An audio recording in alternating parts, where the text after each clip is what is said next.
Bienvenue dans cette vidéo où nous allons nous pencher de plus près sur la pratique concrète, peut-être même applicable, du mesmérisme, du magnétisme animal. Pour comprendre comment Mesmer opérait, ses transes, ses guérisons, je vais juste m'autoriser à faire un petit aparté pour comprendre la théorie qui sous-tendait le système de Mesmer. Le système de Mesmer pouvait se résumer en 4 points.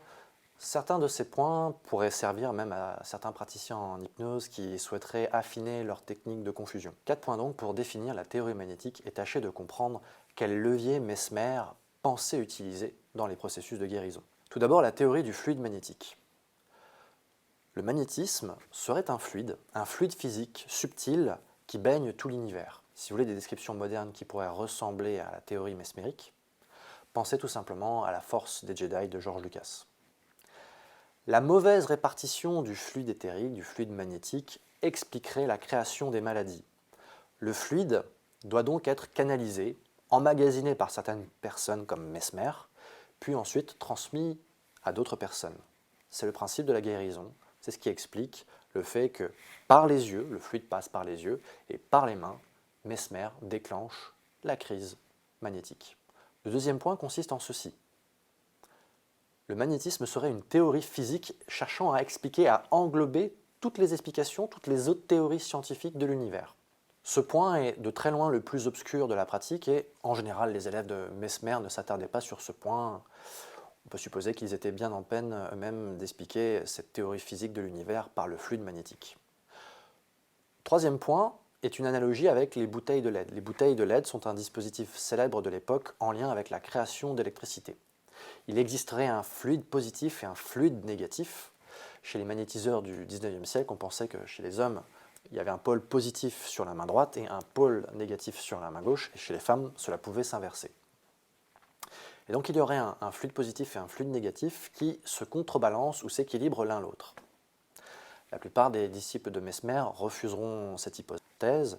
Mesmer pensait qu'en rééquilibrant l'énergie positive et l'énergie négative, on aboutissait forcément à la guérison. Enfin, le point le plus important, qui est la théorie des crises magnétiques, nous permet d'expliquer le déroulement d'une séance de magnétisme animal. La crise magnétique ressemble énormément aux pratiques de Gassner, précédemment décrites. Pour Mesmer, la crise est une preuve de la maladie, et une preuve des moyens qui existent de la guérir.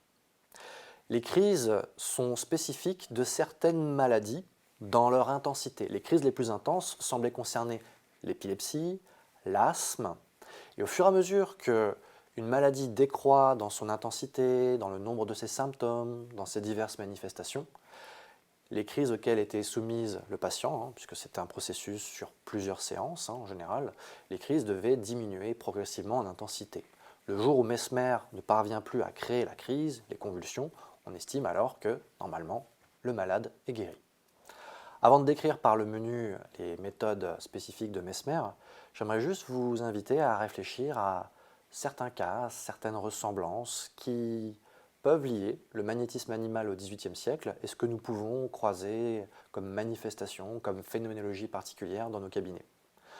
Vous avez sûrement déjà entendu parler des abréactions, de ces réactions particulières qui vont impliquer le corps, qui vont impliquer aussi des états s'apparentant à une forme de détresse simplement dans le déclenchement d'un état hypnotique.